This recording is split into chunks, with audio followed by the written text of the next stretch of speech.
Bem-vindo a mais um Parlando de Palmeiras. Estou aqui, não ao lado, mas em frente ao meu querido André Salem para falarmos hoje com um cara que marcou história no Palmeiras. Quando eu era criança, eu brincava de ser ele. Eu sou ele. É? Sim, exatamente. Ou era o Evair, ou era ele que está aqui na tela já conosco, meu querido André Salem. Hoje vai ser histórico, né? Esse é um cara que, esse cara ganhou Libertadores pelo Palmeiras, não tem mais o que falar, né? O cara tá na história do clube, a gente é muito fã, todo palmeirense deve ser muito fã, né? E, enfim, hoje vai ser histórico, hoje temos um convidado incrível. Exatamente. Quem é o nosso convidado? É Euler, o filho do vento. Boa. Euler, seja muito bem-vindo ao Parlando de Palmeiras. É uma honra inenarrável ter aqui você conosco, mesmo que por vídeo. Futuramente, talvez presencialmente, pra gente bater uma resenha, até bebendo um chopp, talvez. Mas hoje vamos aqui pela tela que nos une aqui hoje, Euler. Muito obrigado a você e pelo tempo disponível aqui pra gente. É uma honra muito grande tê-lo conosco. Eu que agradeço a você, Thiago, a você, André, pela oportunidade de poder estar aqui falando do Palmeiras, que é uma coisa maravilhosa, da qual é um clube que eu fui muito feliz todo o tempo que eu estive aí. Sou muito grato a tudo que aconteceu dentro da minha carreira e principalmente aos torcedores do Palmeiras. Ô Euler, eu te apresentei, obviamente, como o filho do vento, e não tem como a gente começar essa entrevista diferente disso. Muitos sabem a origem, muitos imaginam a origem, muitos talvez não saibam a origem de Filho do Vento. A que se deve esta alcunha? Quem te deu este apelido? Como foi que isso começou? Porque eu lembro que você já chegou no Palmeiras como Filho do Vento. Eu já ouvi a Galvão Bueno dizer o Filho do Vento pega na bola, e aí você só acabava na cara do gol, né? Bom, na verdade começou correndo do meu pai para não apanhar. Vixe. A velocidade veio ali na infância. Tive que correr muito. Aprontava muito, hein? Aprontava altas confusões. Bom, mas quem me deu esse apelido foi o Milton Naves, da Rádio Itatiaia, aqui de Belo Horizonte. Nosso companheiro aí, seu companheiro. Em um jogo em que eu fiz um gol em velocidade, porém ele narrou o gol dessa forma: gol do Euler The Flash. Só que o repórter de campo falou: The Flash não pode porque já tem o Valdeir no Botafogo. E aí eles ficaram discutindo na cabine, ele com o Oswaldo Faria, grande Oswaldo Faria, que na época era o comentarista.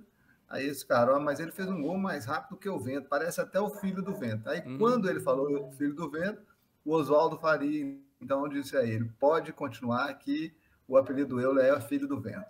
E daí, então, casou com a minha característica, entendeu? E eu, em todo o tempo, procurei usar essa minha característica como uma arma para mim, para o time também. Então, casou perfeitamente.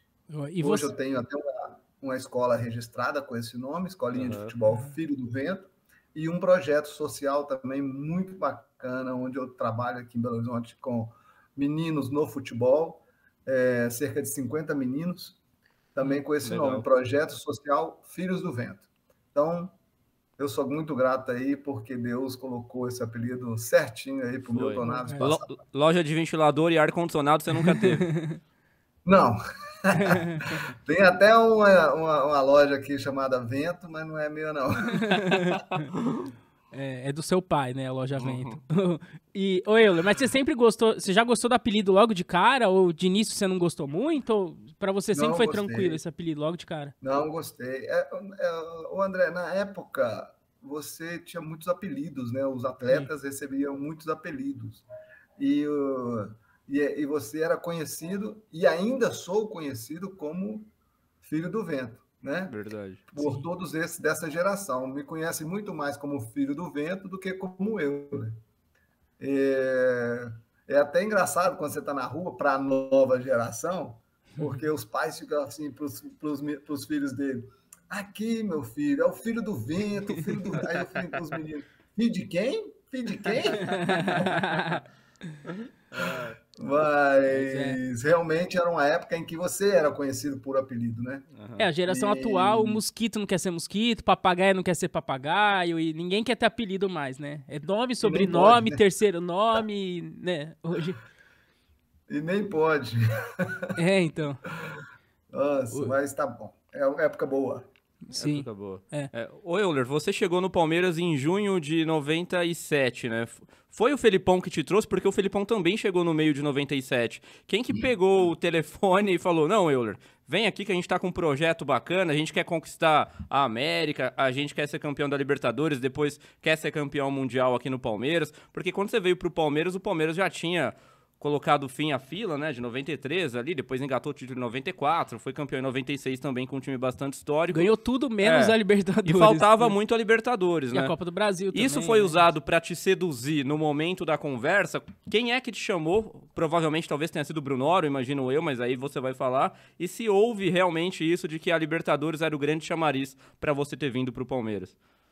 Na época não era mais o Brunoro, era o Bagatella. Ah, sim.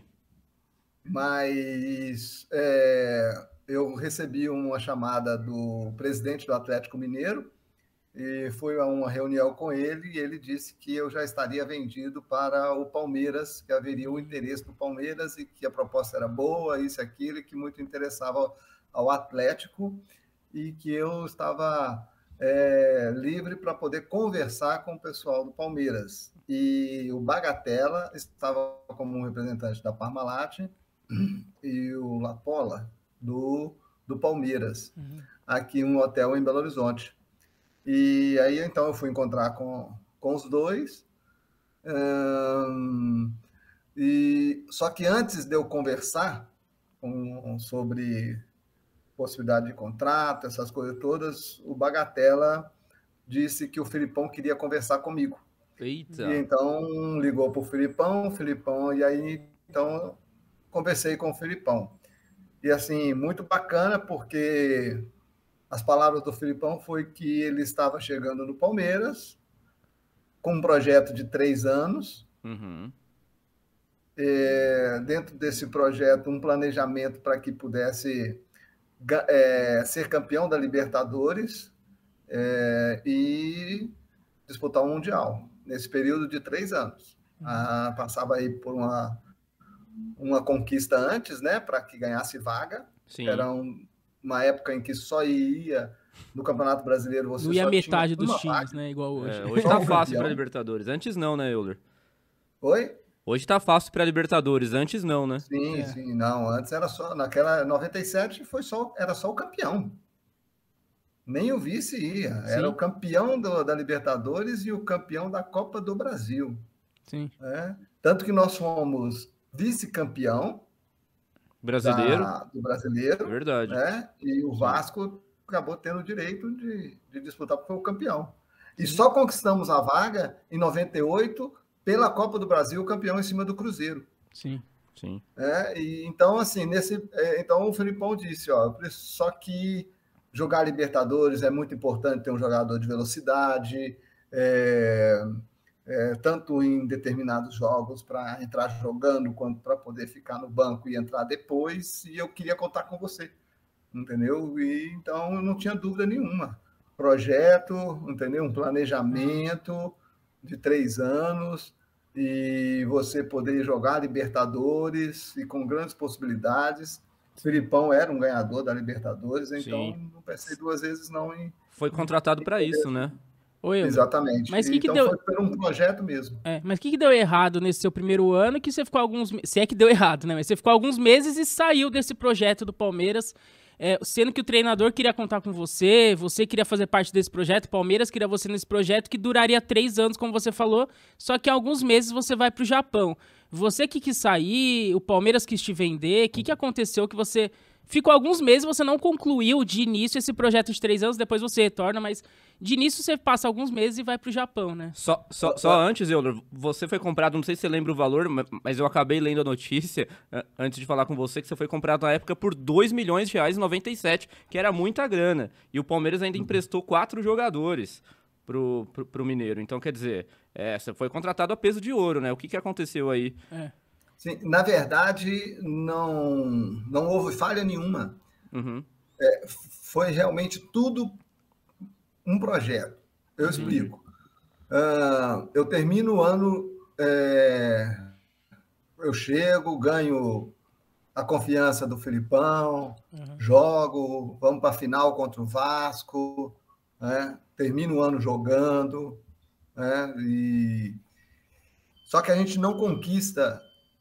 E aí ele tinha o ano de 98 para poder confirmar isso. Ele tinha que conquistar a vaga em 98, ele não podia postergar mais.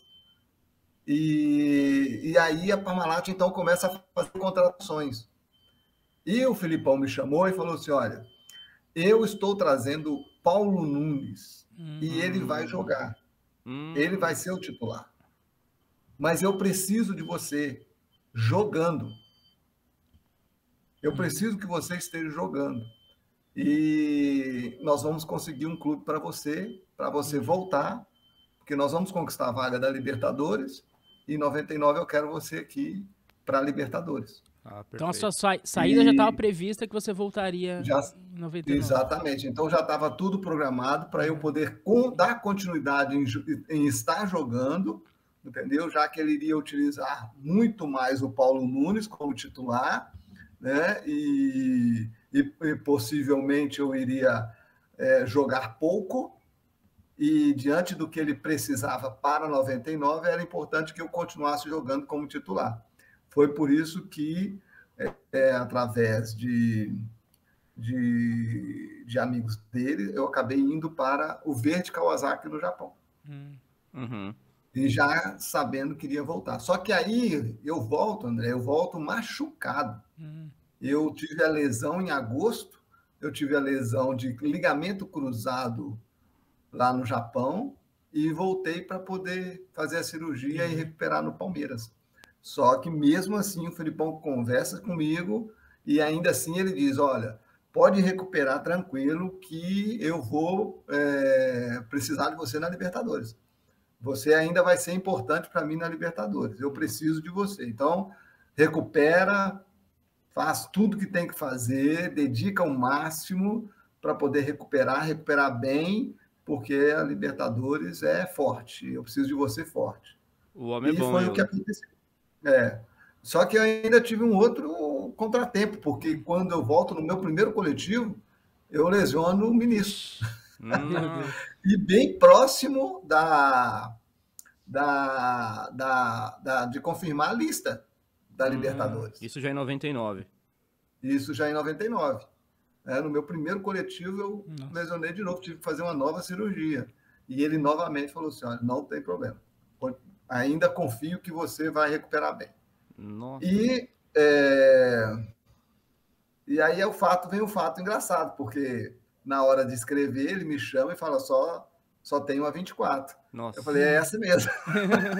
Ô, Euler, eu tenho até um caso curioso sobre isso, que quando eu era criança, eu falei que eu brincava de ser o Euler ou era o Evair, e eu lembro que o Interclasse no ano 2000 tinha esse papo de numeração também, aí a gente ia jogar lá no Interclasse, aí na hora que perguntaram que número eu queria ser, eu falei o 24, por causa do Euler. E eu não entendi por que todo mundo tava dando risada, e o pessoal começando a me zoar. Sério, eu ainda não entendi o porquê.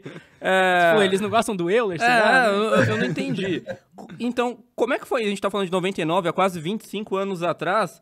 Por exemplo, hoje ainda é raro numeração no Brasil ter o número 24, mas na época eu acho que isso era muito pior até, né? Como é que foi pra você? Tinha piadinha do pessoal? Ninguém queria ser o 24? Como é que era essa questão? Na verdade, eu não sei te dizer se alguém que não queria, alguma coisa assim, né? Na verdade, assim, já tem um planejamento para isso, né? Para um número, porque antigamente você tinha um número exato de atletas. Hoje você pode escrever 30. Antes era de 1 a 25, né? Você vê, eu não fui para a Copa porque eram 23 convocados. Né? E se fosse hoje, eu acredito que eu estaria na lista. Sem dúvida. De convocação, porque já pode levar mais jogadores. Então, assim, era uma época... tinha, assim, alguns preconceitos com respeito a algumas numerações. Então. Aquela, não sei se dizer preconceito ou se superstição, entendeu? Essas coisas assim que dentro do futebol é normal ter, né? Mas quando ele falou, eu falei assim, minha mãe falou que eu tinha que usar 24, então é essa também. Virou seu número da sorte. Virou número da sorte. Eu vou ficar fora da lista por causa de número de cabelo, não. de jeito nenhum. É o número dos sonhos. Eu tenho certeza que o Euler é o maior número 24 da história do Palmeiras. Sim. Não tenho a menor dúvida. Não é? E a história não para por aí, né? Porque ele bancou a minha inscrição, mesmo eu estando lesionado. Né?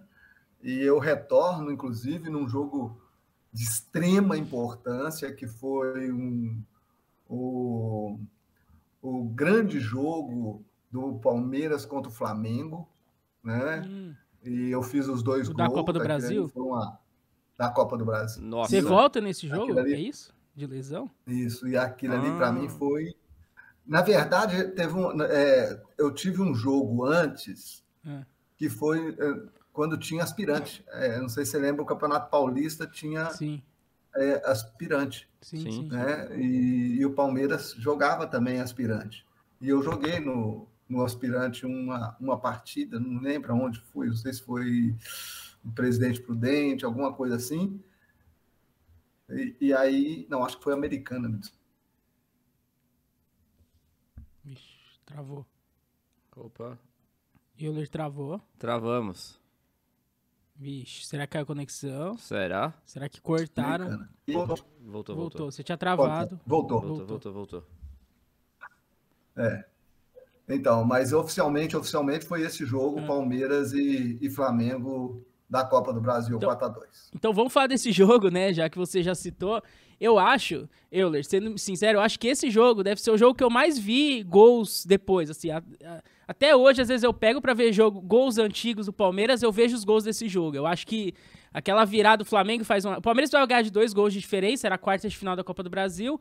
O Flamengo faz 1-0, o Palmeiras empata, o Flamengo faz 2-1, e aí o Palmeiras precisava de 3 gols, o Palmeiras empata, e aí você faz 2 gols depois dos 40 do segundo tempo. 2 gols meio parecidos, né? Os dois vêm num escanteio do mesmo lado, e bate-rebate, não sei o quê. E aí você, que nem é um cara alto, né? Empurra de cabeça ali nos 2 gols de oportunismo. Esses gols com a narração do Luciano do Vale, esse vídeo eu acho que é o que eu mais vi do Palmeiras, até mais que final de Libertadores.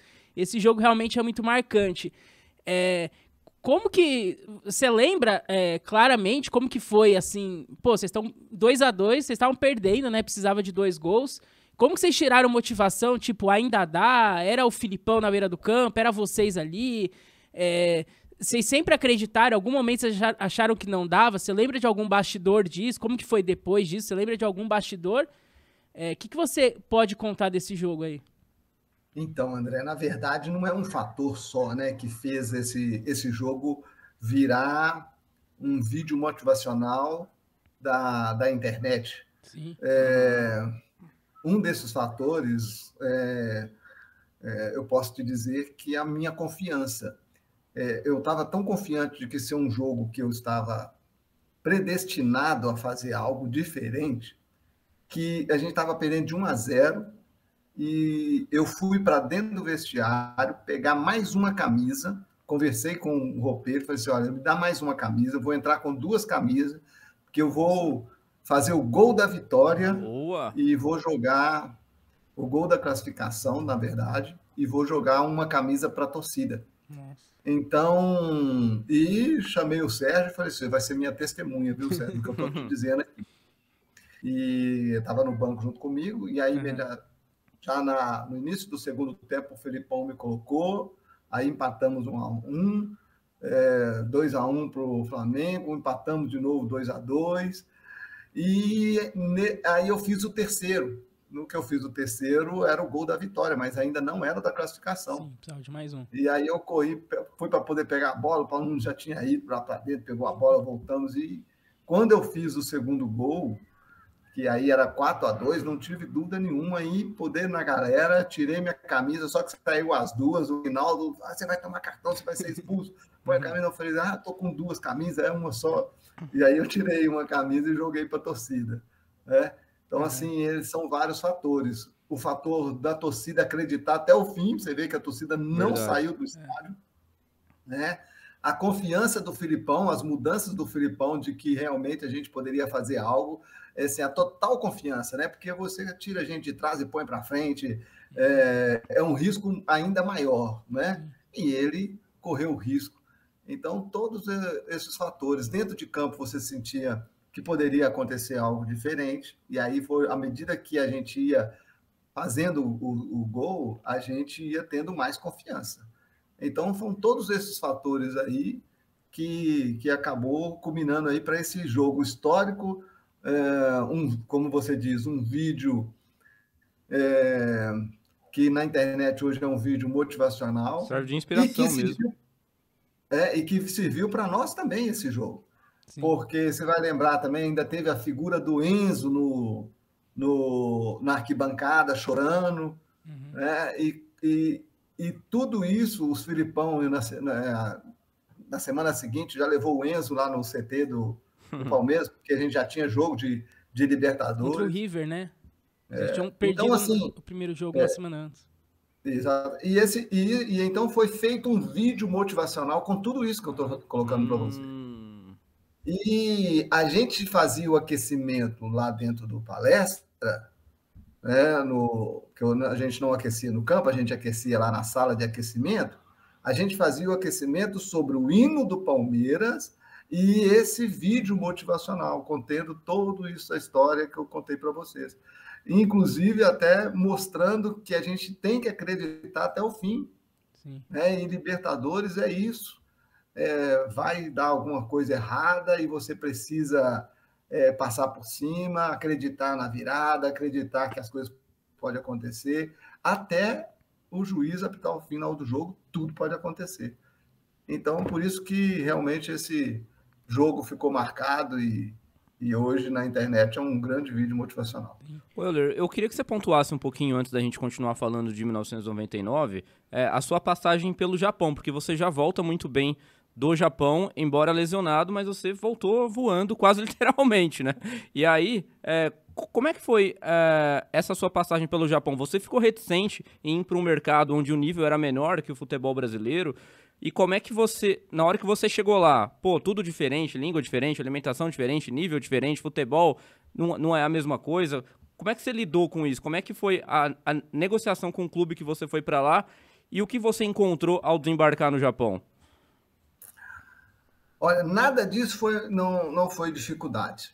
E já fui sabendo de que essas dificuldades que você citou, no Japão já não teria mais. Uhum. A única dificuldade que eu encontrei foi saber quem que era quem dentro do Japão. Tudo a mesma cara? Todo mundo igual e todo mundo com o mesmo nome. Era difícil saber quem é quem. Mas você já não tinha tanta dificuldade. Os nossos grandes ídolos do futebol brasileiro que foi para o Japão antes, em uma década antes, eles sim passaram as dificuldades que tinham que passar, em jogar até em campo de terra, entendeu? Em sofrer com alimentação. Quando eu já cheguei, você já tinha tudo do Brasil. Você chegava lá, você já estava tudo pronto para você, o lugar de você morar, entendeu? Uhum. Já assim, identificado com você do Brasil. A questão da língua, você tinha um intérprete que ficava com você para poder te ajudar em todo o tempo. Então, você não tinha essa dificuldade, e não tem hoje, mais ainda, mais do que nunca, né? Dificuldade só de tecnologia mesmo, por exemplo, hoje você vai ter uma TV ao vivo lá, antes não, você para ver um programa de TV no Brasil, você via, mas era em VHS, você ia na locadora, alugava para poder assistir em casa, mas nem um pouquinho, os campos eram excelentes, os estádios maravilhosos, a organização da competição, o nível de treinamento também já um pouco mais avançado, né? Tanto que eu chego em 97, em 98, e o Japão não tinha nenhum jogador do Japão jogando fora do país. Nossa, estatística importante. E em junho de 90, e no início da temporada da Europa, de temporada 98, 99, foi o primeiro, que foi o Nakata. Nakata não, como é que chama? Ixi, agora me fugiu o nome. Não. Eu esqueci o nome dele. Ele foi, se não me engano, por Roma na época, né? Então, foi o primeiro jogador japonês a jogar na Europa. E daí para frente, o Japão, toda a temporada do Japão tem jogador na Europa, inclusive uma seleção formada, né, com jogadores que jogam na Europa. Então, assim, a dificuldade eu não encontrei, a não ser essa de saber quem é quem. Não saber quem era. No mais... Aprendeu japonês ou não? Aprendeu alguma coisinha? Você acaba tendo que aprender assim, o básico do dia a dia, de futebol, lá dentro do seu treinamento, de jogo, né, de procedimentos que você tem que ter com a arbitragem. Mas isso é uma coisa que eu me arrependo e pequei muito, foi não dedicar mais a aprender a língua local. Uhum. Mas se te soltar agora no Japão, fome você não passa? Não. Até pela facilidade que eles... aí é o geral, né, a parte cultural do Japão, que eles dão para os seus turistas, né? Você tem todas essas facilidades, até mesmo, vamos pensar num cardápio, que você tem língua japonesa, inglesa e espanhol, entendeu? E um desenho da comida, por exemplo, então você não tem dificuldade nenhuma, cara. É algo, o Japão, a cultura é algo impressionante.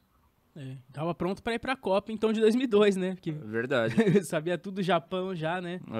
Não sei se é uma frustração que você tem, uma decepção. O técnico era o Filipão, não sei se você tem alguma mágoa de não ter ido para essa Copa. Não tenho mágoa nenhuma, frustração sim, por não ter ido, até pelas escolhas de quem foi, entendeu?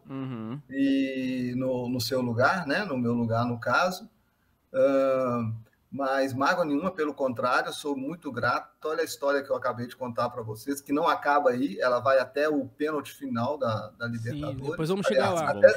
Vai até o final mesmo, quando o Filipão sai, eu também saio do Palmeiras, ainda tem história entre nós dois, né? E a comissão técnica. E assim, então eu não tenho mágoa nenhuma. Eu tive com ele fazendo estágio, tive agora no Atlético Paranaense, agora ele veio estar aqui perto da gente, aqui em Belo Horizonte. Então, pelo contrário, vejo ele, sou muito grato a Deus pela vida dele. Sim. Rapidinho, só queria voltar rapidinho na Copa do Brasil de 99, que a gente falou. Depois o Palmeiras avança para a semifinal e perde, acho que pro Botafogo. E era um título que dava para ganhar, porque na final foi Juventude, com todo respeito ao Juventude, mas o Palmeiras era mais time até que o Botafogo também ali. Esse não ter vencido essa Copa do Brasil é uma grande frustração que você tem na tua carreira, até porque se o Palmeiras fosse campeão daquela Copa do Brasil, aqueles seus gols contra o Flamengo ia ser muito mais lembrado que já é, né? Então, talvez seria o grande símbolo daquela conquista, seria aquele jogo contra o Flamengo. Tem alguma frustração nessa Copa do Brasil ou você é tranquilo com isso e o que aconteceu tá tudo certo? Não é questão de estar tranquilo, mas com toda certeza é uma frustração, porque a gente sabia que a gente podia ganhar essa Copa do Brasil, não pelo Juventude na final, entendeu? Mas pela equipe, o elenco que nós tínhamos. O Palmeiras era o atual campeão, né? Tanto que ganhou a Libertadores. Era o melhor time ali, né, o Palmeiras. E nós ficamos 21 dias concentrados para a disputa da Copa do Brasil, para a Libertadores e o Campeonato Paulista. Nossa. Então a gente se sacrificou para ganhar. Entendeu? E assim, e de repente, se você olhar voltando naquela época, olhando para o rosto, olhando para os olhos de cada um, você via que todo mundo queria ganhar. Sim. Podia até ver mais, que aí pode até achar que subestimou o Botafogo, entendeu? A gente via que a gente já estava quase que como campeão daquela Copa do Brasil. Mas, infelizmente, coisas do futebol. Coisas do futebol. Mas fica a frustração, mas porque nada caiu mais nos pênaltis, né? É um detalhezinho, então é muito mais frustrante, eu acredito, né? Sim. Mas seguindo a linha de 99, Euler, a campanha do Palmeiras ela foi muito difícil no sentido de adversário, né? O Palmeiras enfrentou desde um grupo difícil até depois eliminando os adversários muito difíceis, né? Porque o Vasco era o atual campeão e o Palmeiras já derrubou nas oitavas de final, por exemplo. Tinha o Corinthians no grupo do Palmeiras. Tinha o Corinthians no grupo do Palmeiras, exatamente, né? Que era o atual campeão brasileiro também, que a gente tem que lembrar. Aí pegou o Vasco, pegou o Corinthians, River Plate, que era um bicho-papão, até hoje, de certa forma, um bicho-papão na Argentina. Como é que você classifica essa campanha da Libertadores, Euler? Vocês foram convencidos pelo Felipão ou por alguém, ou vocês se convenceram de que era possível chegar na final e trazer esse título inédito para o Palmeiras? Queria que você narrasse um pouquinho numa linha cronológica, desde o começo, desde a fase de grupos até aí a gente chegar à final. É tudo isso, cara. É o que eu disse para você, a gente estava 21 dias concentrado e olha os jogadores que estavam concentrados.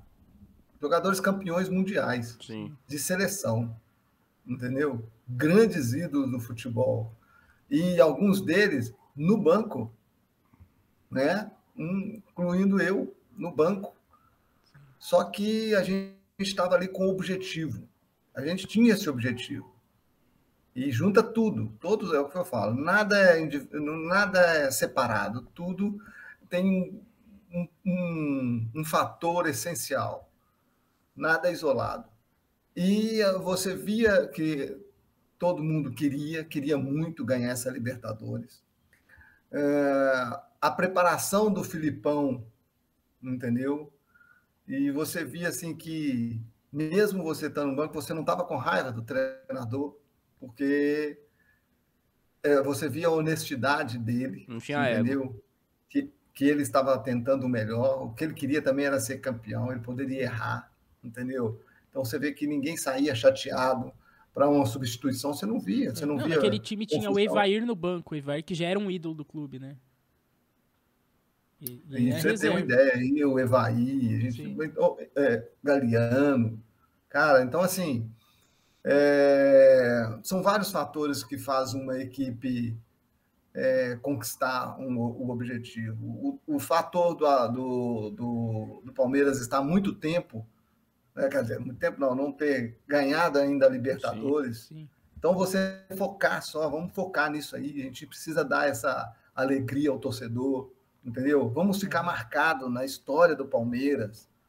São vários fatores que contribuíram e ajudaram aí para essa campanha. O fato dos adversários ter sido forte fez com que exigisse mais de nós, entendeu?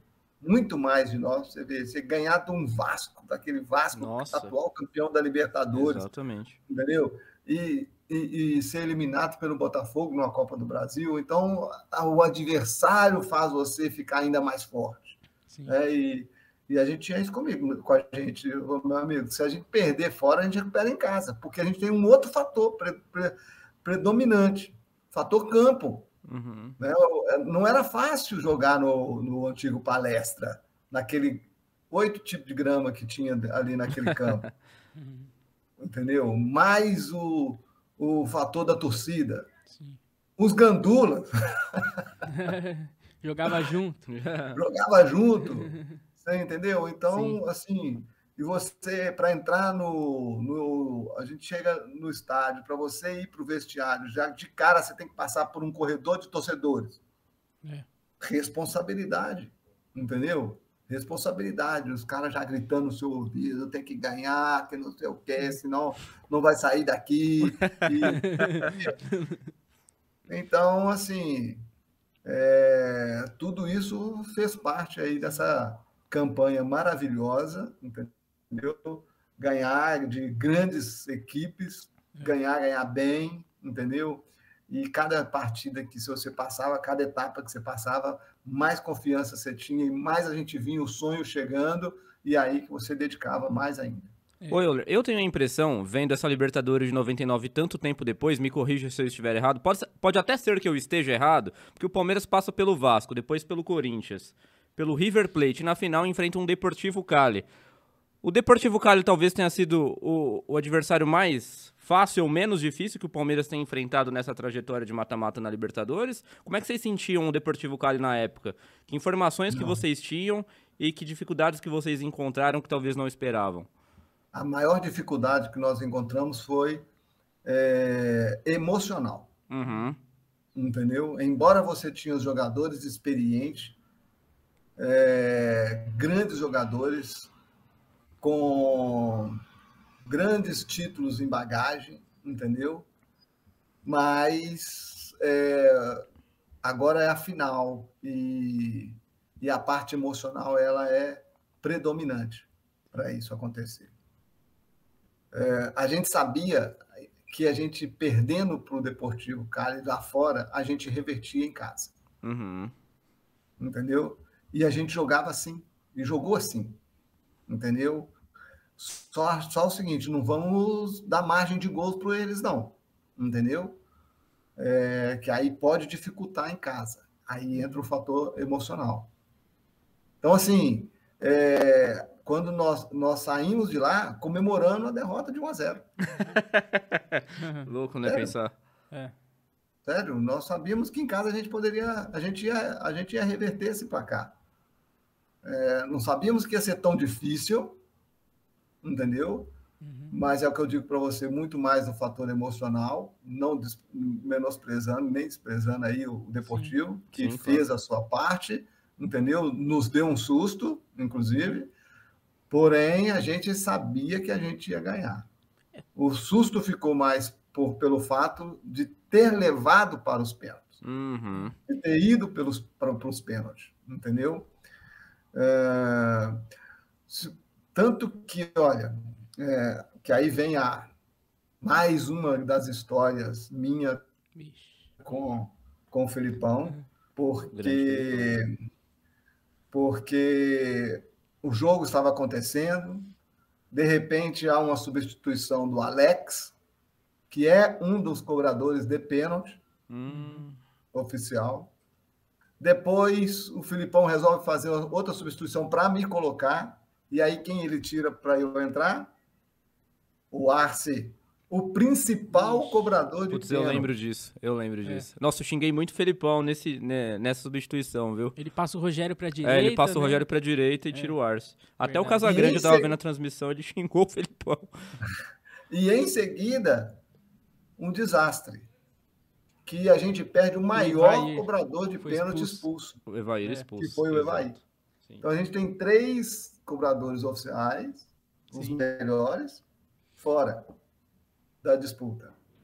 E ao final da partida, o Felipão então faz as suas escolhas, e eu não estava entre os 5. O Paulo Nunes iria bater o 5º pênalti. Porém, o Paulo Nunes conversa com o Felipão e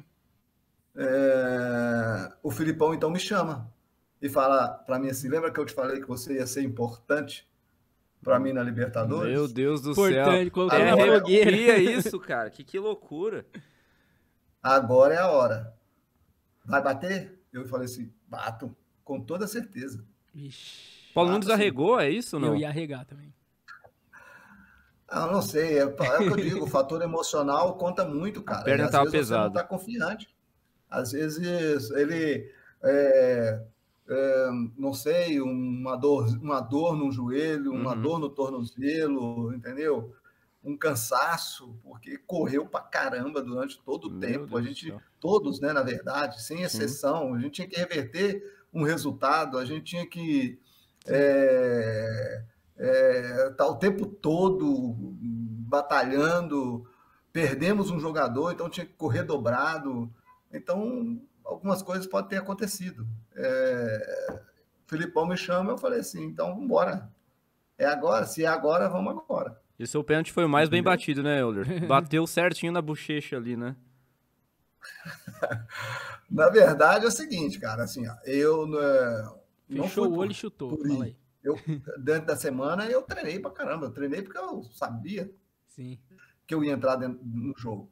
Teria grande possibilidade de eu entrar. Então, eu tinha que me preparar. Então, eu treinei muito pênalti no Marcão, no Serjão, Só cara ruim, né, que você treinou. Eu falava para mim, se eu fizer no Sérgio, eu faço em qualquer um outro. Lógico. no Marcão, se eu fizer no Marcão, eu faço em qualquer outro. Sim. Tá louco.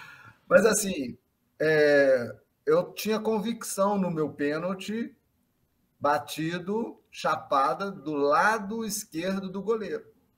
Uhum. Esse era minha convicção. Eu treinei 70%, 80% dos treinamentos foi batida ali.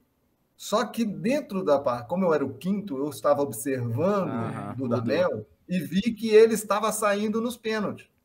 Então, na minha cabeça, eu pensei que alguém poderia ter passado para eles a informação dos cobradores. Eita! Mas fiquei naquela, será que ele esperava que eu batesse, não esperava?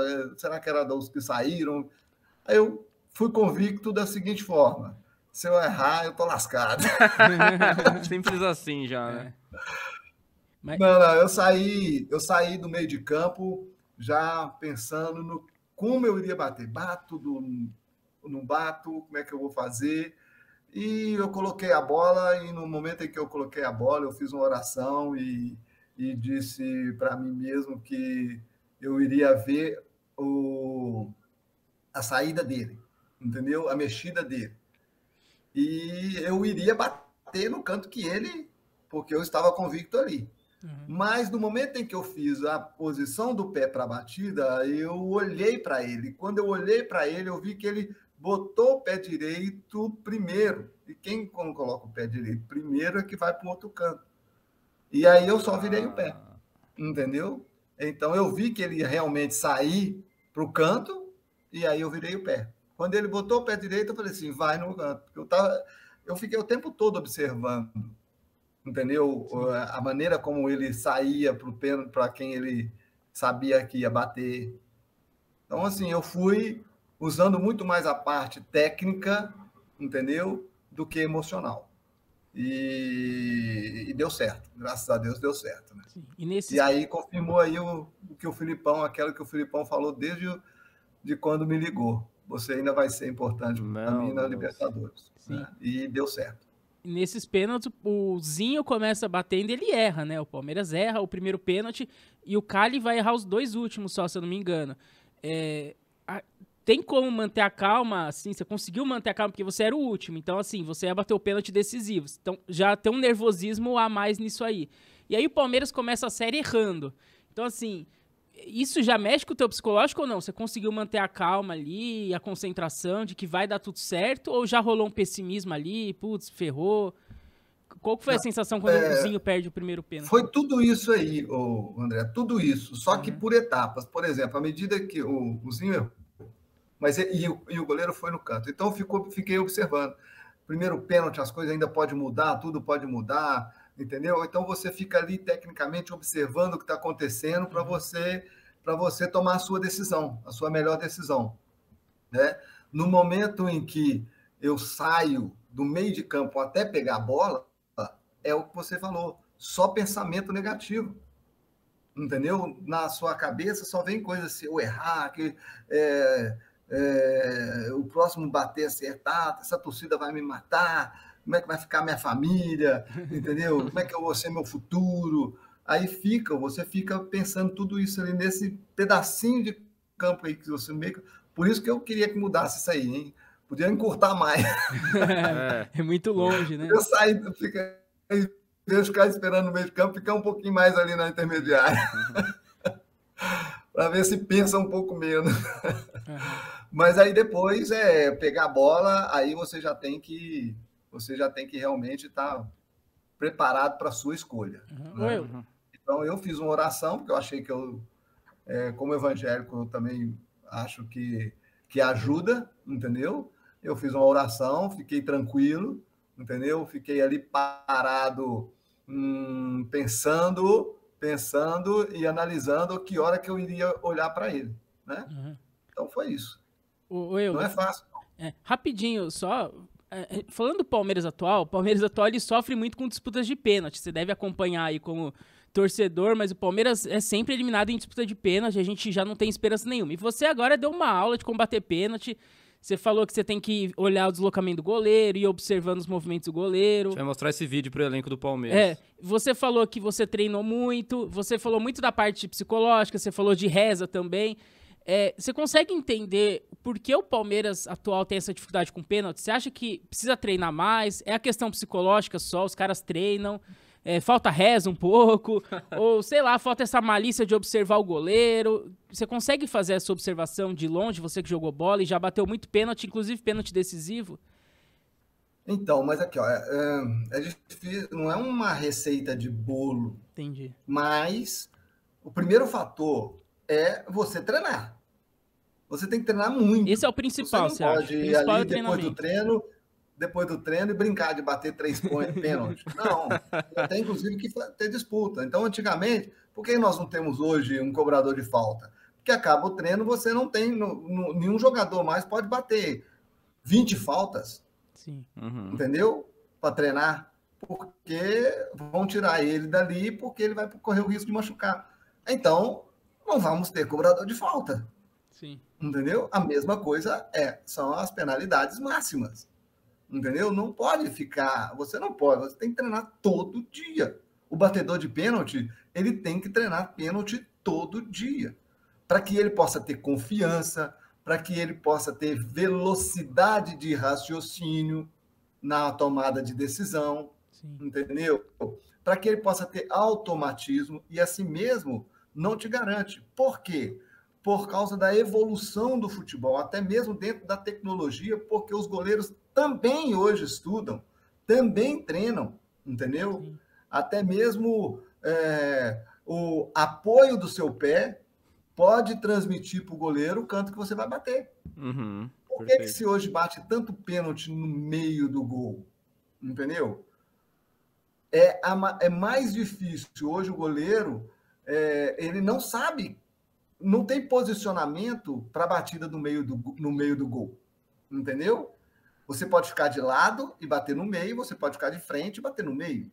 Então, no meio do gol hoje, é mais fácil de você ter êxito do que pelos lados. Porque o goleiro vai escolher, o goleiro vai ver um posicionamento e vai buscar. Então, há tudo isso, sabe? Né? Então, não é assim... um pouco, os goleiros hoje estão mais rápidos, estão mais ágeis, Sim. Entendeu? Você vai lembrar que antigamente o percentual de um goleiro o percentual de gordura mais alto dentro do clube era do goleiro, entendeu? E isso dificultava a mobilidade. Hoje já não é assim mais. Então é a evolução que vem acontecendo dentro do futebol. Mas mesmo diante dessa evolução, para que você tenha um índice de acerto maior, ele parte de um princípio. E esse princípio é que aquele que bate bem na bola, ele tem que ser o cobrador de pênalti e de falta. Porém, aquele que melhor bate na bola tem que treinar. Tem que treinar. E não é 3 pênaltis no final, não. É batida, fazer ali, você fazer, de alguma forma, você organizar uma competição, entendeu? Que traz responsabilidade para que você não vá bater pênalti sem responsabilidade, que seja entre o jogador e o goleiro, o treinador e o que vai bater com o goleiro, enfim, em geral. Então, eu penso dessa forma. Né? Agora, em cima do que você falou, eu só fico chateado porque eu vejo um Palmeiras com um potencial de qualidade para decidir muito mais jogo em tempo normal do que em pênalti. Sim, sem dúvida. Ô, Euler, voltando a falar de 1999, ali, logo quando o Palmeiras foi campeão da Libertadores, imagino que vocês já devem ter começado a pensar no Mundial de Clubes. Só que antes, a gente tinha 5, 6 meses até o jogo do Mundial, que era um jogo só. Então, como é que vocês trataram esse ato? A partir do momento que vocês ganharam a Libertadores, como é que vocês foram levando o semestre e pro jogo do Mundial, como foi a preparação? Então, primeiro, acabou, ganhamos a Libertadores, título inédito. Como é que foram todos esses 5, 6 meses subsequentes ao título? De que maneira vocês levaram? Vou brincar, vou entrar de qualquer jeito, já ganhamos o ano, já estamos classificados para a Libertadores do ano que vem, vamos levar do jeito que dá, o nosso foco agora é o Manchester. Como é que vocês trataram isso, Euler? Olha, sinceramente, eu não tenho lembranças de depois da Libertadores até o Mundial, a não ser o momento em que nós começamos a realmente focar só no Mundial. Foi questão de 2 semanas antes, sabe, 3 semanas por aí, Sei. em que realmente começou-se a treinar em função do... em função desse jogo. Se não me engano, inclusive, a gente ainda sabe do... Sim, o Manchester é campeão primeiro que a gente, né? Da Libertadores, se não me engano. Acho que sim. Se não me engano, exatamente. A gente viu esse jogo em Barueri na concentração, se não me engano. Ah, então vocês já estavam de olho nos caras também. Sim, não tenha dúvida que a gente queria saber o possível adversário nosso, né? Sim. Mas, assim, focado mesmo, que eu me recordo, cara, foi nesse período que antecedeu a nossa saída daqui para o Japão, sabe? Que aí realmente foi focado no... Que aí tem até aquelas histórias todas que você ouve aí. É história mesmo? É história ou é verdade? Não, história verdadeira. História verdadeira. Vocês dormiam e acordavam pensando no Manchester, no Beckham cruzando de um lado, do Higgs cruzando do outro. E talvez seja isso que fez a gente tomar gol. Embora eu não tenho dúvida nenhuma que nós fomos prejudicados e muito pela arbitragem. Se tivesse VAR, o Palmeiras teria sido campeão. Muito, com toda certeza. Não só campeão, como em 2000 teríamos sido campeão também da Libertadores novamente. Verdade. E então, assim, focado completamente, foi passado os vídeos, muitos vídeos, e, assim, basicamente, o Manchester é o que aconteceu com a gente. E aquele cruzamento do Giggs da esquerda, ele não é no segundo pau, entendeu? Ele era no primeiro. E acredito que quando ele fez o movimento para o cruzamento, aí que é automático, entendeu? Você lembra das coisas, o Marcão pode ter lembrado dos vídeos, deu uma passada para poder pegar ela no primeiro, aí, se não me engano, ela ainda dá uma desviada em alguém e cai no segundo. Sim. Não sei, enfim. Mas talvez seja por isso a passada errada do Marcão naquele lance. Sim. Ô Euler, mas como vocês enxergavam o Manchester? Como um bicho-papão realmente? Porque hoje em dia a gente enxerga os europeus como impossível ganhar, enfim, porque realmente eles são muito superiores aos times sul-americanos. Mas na época o Palmeiras era até melhor que o Manchester, eu acho. Vocês tinham essa consciência que dá pra jogar, a gente é melhor? Ou vocês viam como um bicho-papão? Vocês tinham muita informação do Manchester? Porque realmente, na época, o futebol brasileiro era no mesmo nível do europeu, se não fosse melhor muitas vezes, né? Tanto que o Palmeiras jogou melhor, é o que você falou, fomos roubados. O último sul-americano a ter jogado melhor um Mundial, né? Então, mas vocês enxergavam o Manchester como totalmente acessível? Não, é um bicho-papão? Como que vocês viam o Manchester? Não, totalmente acessível. A gente via que era uma grande equipe, que tinha que ter preocupações que tinha, mas que a gente tinha muito mais equipe e que a gente tinha muito mais condições de ser campeão. E esse era o nosso pensamento, em geral. E ele não era só nosso, era da mídia, em geral, entendeu? E não era só naquele jogo. Em todos até pouco tempo, entendeu? Os brasileiros iam para o Mundial com como favorito, grande chance do time. Né? Depois dessa modernização toda, que aí vem essa questão de organização do futebol mundial, é que começou de fora para dentro, entendeu? Trazer muito mais favoritismo aos europeus do que aos sul-americanos. Sim. E depois, acredito que vocês tinham um grande objetivo de vencer de novo a Libertadores e chegar no Mundial de novo, né? E dessa vez ganhar. E aí é o que você falou, a gente foi roubado em 2000 ali na final pro Boca e acabou perdendo nos pênaltis. Essa deve ser a sua maior frustração da carreira. A gente foi da Copa do Brasil de 99, mas não se compara com a Libertadores de 2000. E logo depois você sai, né, do Palmeiras, enfim, aquele time se desmonta depois dali, mas ainda assim era um Palmeiras forte ali em 2000, dava pra ganhar, eu acho que o Palmeiras tinha totais condições de ser campeão, né? E foi seu último gol pelo Palmeiras, né, Euler? Contra o Boca. Sim, mas aqui vamos fazer a ligação disso aí, do feito de 2000 com 99. Uhum. Na verdade, assim, até tem a outra história minha com o Filipão, porque chegou depois do Mundial, eu venho conversar com o Filipão de que eu queria sair porque eu achava que agora já estava lá com 27 para 28 anos, então eu achava que eu já teria que ser titular numa equipe, então que eu queria jogar como titular, então eu converso com ele que eu iria procurar um outro clube, isso e aquilo, ele vira para mim e fala assim, não, você vai ficar porque eu vou estar liberando o Paulo Nunes e você vai ser o titular na próxima temporada. Né? E, então eu fico. E aí o Filipão montou uma equipe sobre a desconfiança geral. Sim. De todos. O time de 99 se desmanchou, né?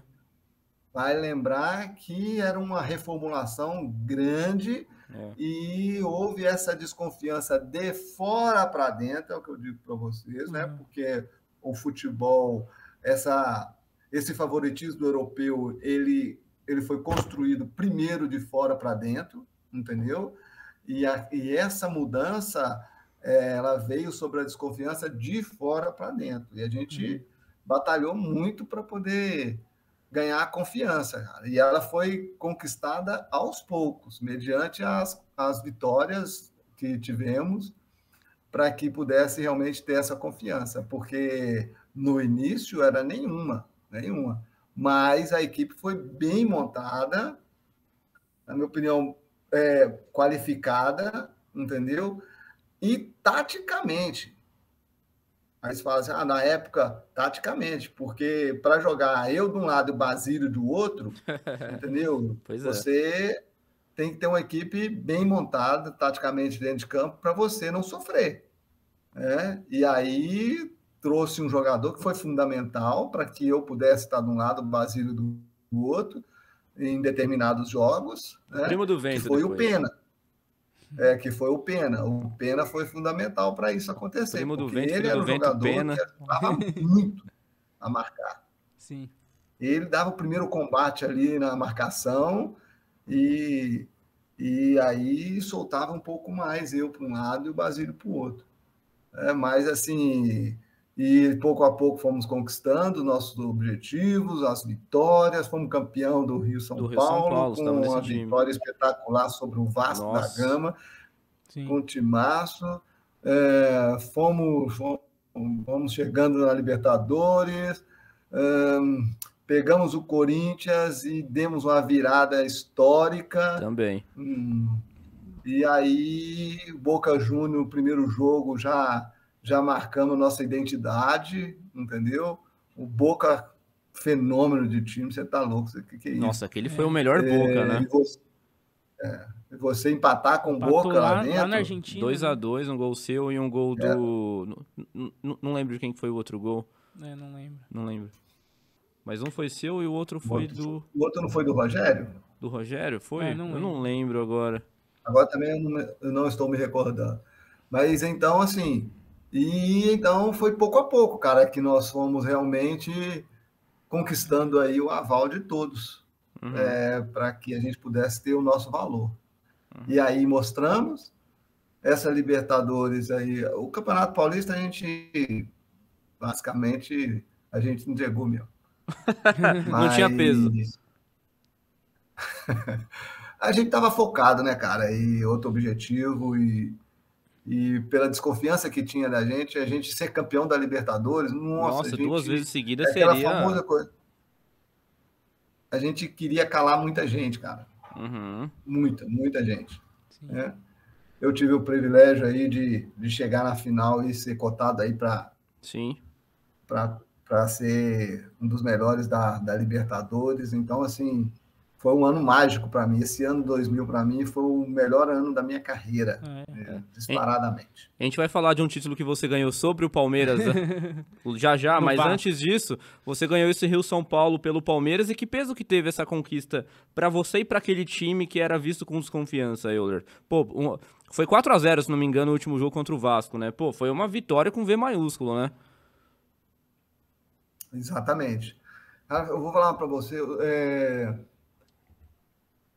dificilmente eu me recordo de uma partida em que uma equipe entrou tão focada, foi um tão assim, uma intensidade o tempo todo, cara. Parecia que a gente estava assim, no nosso melhor dia, no dia que Deus olhou assim e falou assim: esse dia vou abençoar todos esses meninos aí, entendeu? E impressionante, a gente fazia as coisas tão focado, tão obstinado, que tudo que você fazia, as coisas davam certo, entendeu? Os passes certos, certeiro, as finalizações, tudo perfeito, entendeu? Até as assistências que você optava, as melhores jogadas.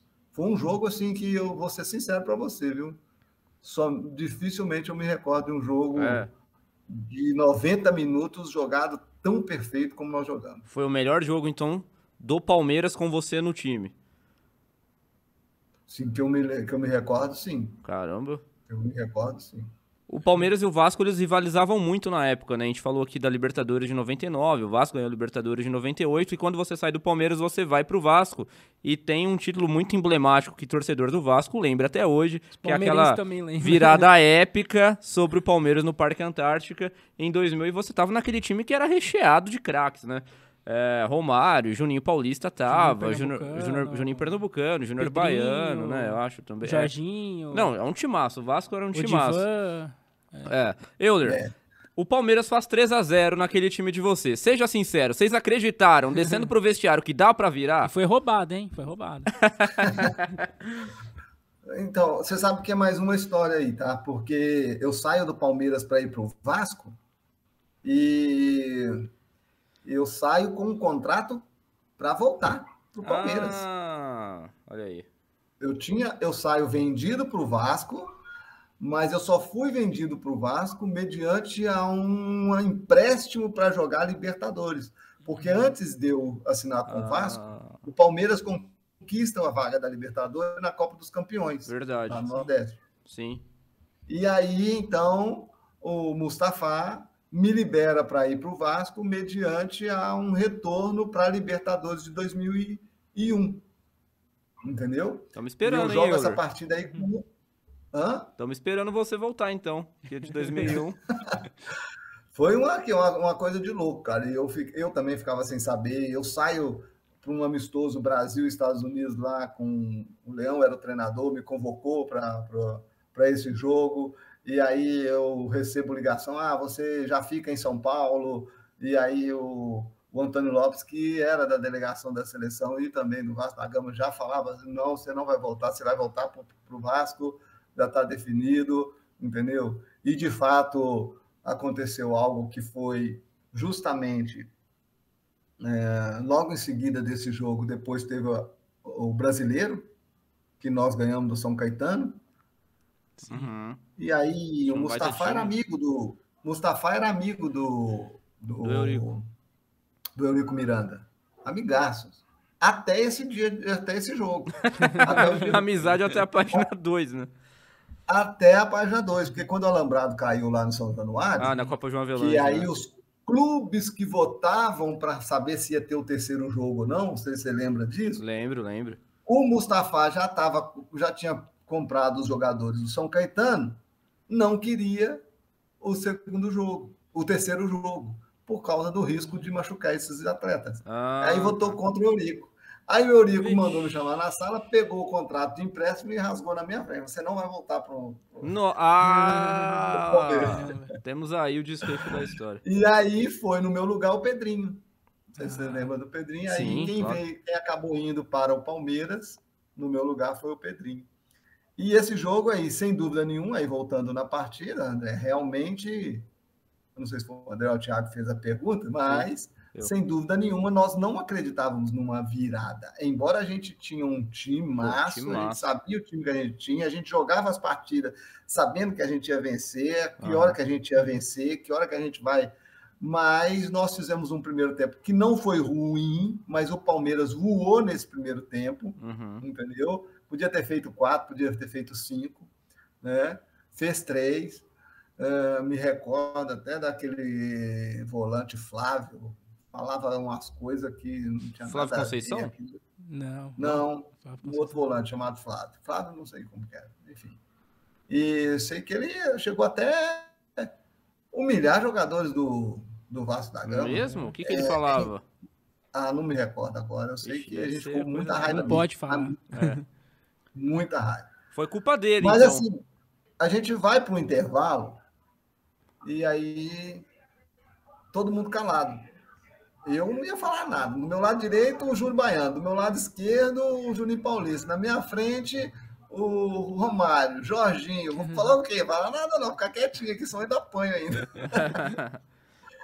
Mas assim, o Joel tinha acabado de chegar, né? Por causa daquela que eu tinha mandado o Oswaldo embora. O Joel tem o seu jeito peculiar de ser e de lidar com certas situações, e ele falou algo para o grupo que logo despertou o grupo, a mudança de comportamento, pelo menos sair daquela tristeza, sabe? Papai Joel. Em seguida, o Eurico Miranda também falou algo que nos fortaleceu. Não ameaçou ninguém de morte, não, né? Não. A mudança, o Viola entrando, fez também algo. Verdade, o Viola. Fez a diferença. Viola na reserva. Porém, assim, eu digo para vocês que, para mim, a maior diferença que aconteceu, algo que realmente, para mim, foi a diferença, foi que antes da gente subir a escada para ir para o campo, ali embaixo, nós reunimos ali, todos deram a mão, abraçaram assim, para poder fazer aquele grito, né? Que ia sair choco, porém... cada um começou a dar uma palavra assim de ânimo, de motivação, mas essa era uma palavra assim de humildade, sabe? Assim, vou dar um exemplo para você do que o Jorginho falou. Vamos tentar minimizar essa situação. De uma dignidade. Não vamos sair daqui envergonhados. Vamos lutar para não sair daqui de cabeça baixa, com uma goleada nas costas. Então, essas eram as palavras de humildade. E aí, subimos para o campo, e na hora que começou, que a gente fez um gol, a gente animou mais, entendeu? Aí, fizemos o segundo, a gente tem condição. Eita. E a gente estava tão confiante, quando eu falo para você que aquele jogo do Palmeiras foram os melhores 90 minutos que eu já joguei, esse... foi uns 45 minutos mais perfeito que eu também já joguei. Porque a gente realmente fazia as coisas acontecer. Tudo deu certo. Tudo dava certo. Com uma intensidade maior do que tinha acontecido no primeiro tempo. Sim. Se a gente tivesse entrado com essa intensidade, não tinha acontecido o que aconteceu. Mas que serviu de lição, inclusive até para a final do Campeonato Brasileiro. De todas as formas, as coisas, ainda tivemos o Júnior Baiano expulso. Sim, verdade. E nós não sentimos a falta de um jogador dentro de campo. Tamanha era a intensidade que a gente estava, tanto para atacar quanto para defender. E as coisas foram acontecendo. E veio o terceiro gol, a gente estava satisfeito, tanto que o Joel ainda me tira para poder colocar outro jogador, né?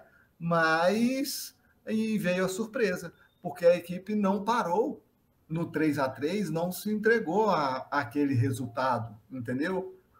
Então, a gente continuou na mesma intensidade, na mesma luta, e aí veio a consagração aí do quarto gol. Eu vou fazer uma pergunta capciosa aqui, mas pode ser sincero. Qual que foi a tua virada que você mais emocionante para você? Contra o Flamengo na Copa do Brasil, que você faz os 2 gols lá, ou essa daí contra o Palmeiras pelo Vasco? Não tenho dúvida, contra o Flamengo. Até porque eu fui o protagonista com os 2 gols, né? E foi muito especial para mim e por tudo que aconteceu após esse jogo. Então, sem dúvida nenhuma. Ô Euler, e que peso que vocês davam na época para a Copa Mercosul? Ela foi a precursora da Copa Sul-Americana, mas ao que parece, não tinham o mesmo peso exatamente, né? Era uma espécie de vestibular para Libertadores, guardado as devidas proporções. Na verdade, era maior que a Sul-Americana hoje, porque era mais difícil de jogar. Era mais difícil, é. Sim. Entendeu? Era mais qualificada. E você sabe como que nós classificamos, cara? Se você olhar na chave de grupo, nós classificamos como melhor terceiro, sei lá, uma coisa assim. A gente precisava ganhar o jogo, passando a torcer para mais almas. outros 2 resultados e ainda torcer para uma outra goleada aí. E aconteceu tudo e classificamos, porque Vasco nem ia classificar. Caramba. Mas o peso era grande, a gente dedicava a ela. E você sai. E também era competição internacional, entendeu? E por ser E o bicho também, que foi prometido. Não foi pago, mas pelo menos foi prometido. Não foi pago o bicho pelo Eurico? Ô, louco, Eurico. Não acredito. Era gordo o bicho, Euler? Não me lembro quanto era, não, mas era bom, viu? Era bom. Putz. Ô, Euler, você jogou com grandes craques. Você sabe dizer quem foi seu maior parceiro de ataque? Eu lembro que o Romário falava muito bem de você, falou que você ajudou muito ele a fazer os 1000 gols na época do Vasco. Que honra, hein? Foi realmente o Romário ou teve outro parceiro? Ou foi alguém do Palmeiras? Quem que foi o seu principal parceiro de ataque? Romário. Romário por tudo. Por Sem um titubear. sonho realizado.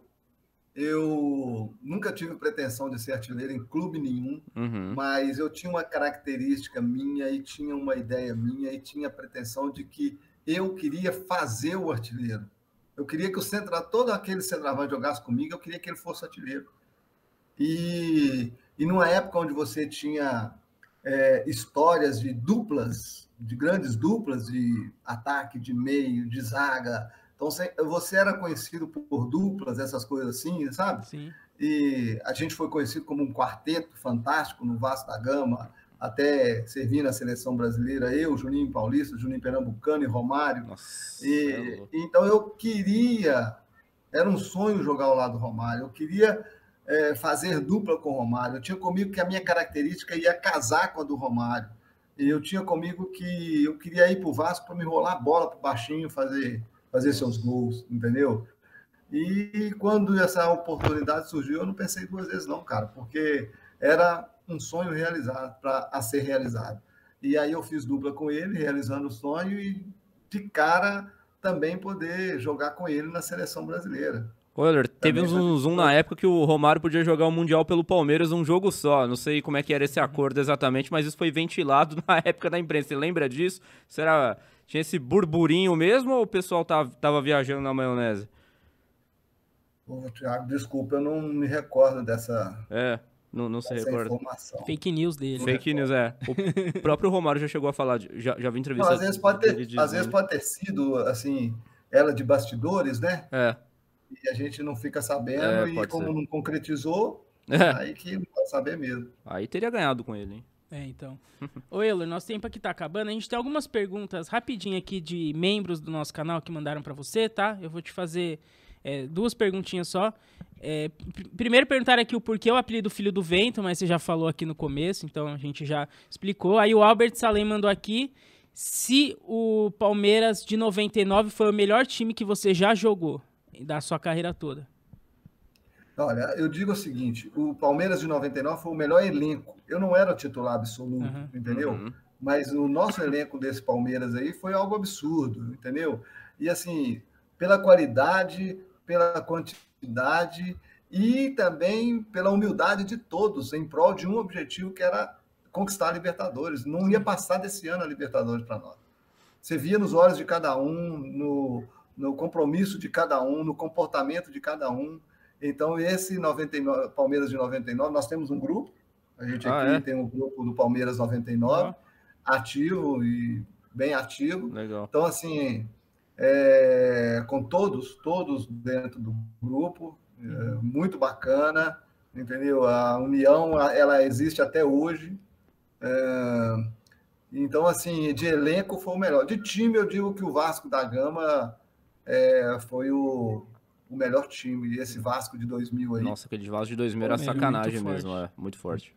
Porque seleção, né, praticamente. Da seleção, né? Sim.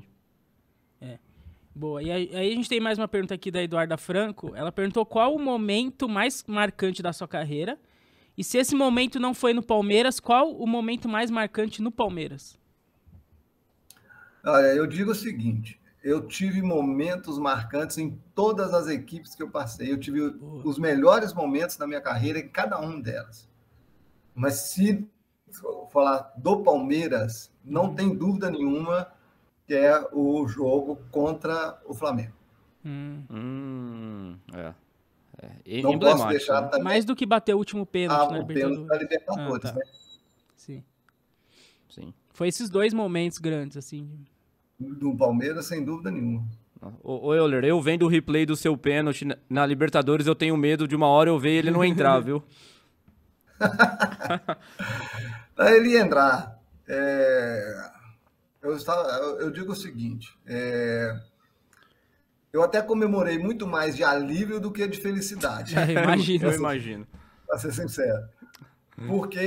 Por tudo aquilo que eu contei a vocês, né? As prévias, todas as prévias, até o momento de eu bater esse pênalti. Uhum. Mas eu fui convicto.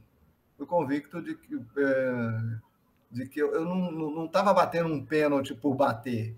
Eu cobrava pênalti. Uhum. Eu era cobrador de pênalti. Sim.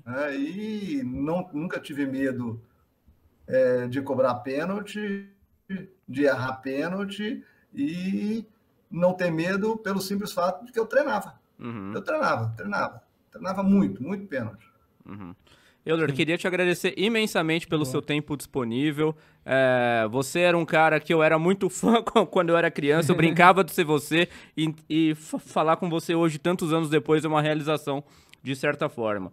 Então, muito obrigado pelo seu tempo. Tenho certeza que o André Salem também está muito tocado com este momento e que entrará para a nossa história, viu, Euler? Muito obrigado demais. E ao final, não desligue que temos que fazer a nossa tradicional foto. Sim, Thiago, muito obrigado, viu? Deus abençoe você aí pelo convite, por estar participando desse programa de vocês. É uma honra muito grande e uma satisfação muito grande poder atender vocês. Muito obrigado. Boa, é isso. Também queria agradecer o Euler aqui. Tudo que ele já falou, eu repito, e a gente valoriza os jogadores que honraram a camisa e você é um deles, né? A gente sempre pede, no mínimo, honra a camisa e é o que você fez.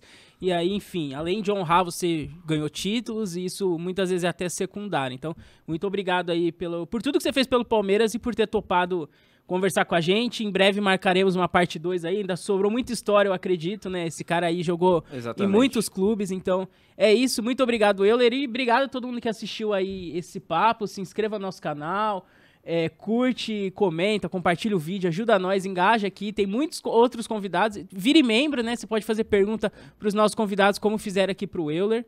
É isso, Thiago? É exatamente isso, meu querido André Salem. A todos que nos acompanharam até agora, obrigado pela audiência e pela paciência. Prometemos voltar no próximo episódio. Tchau.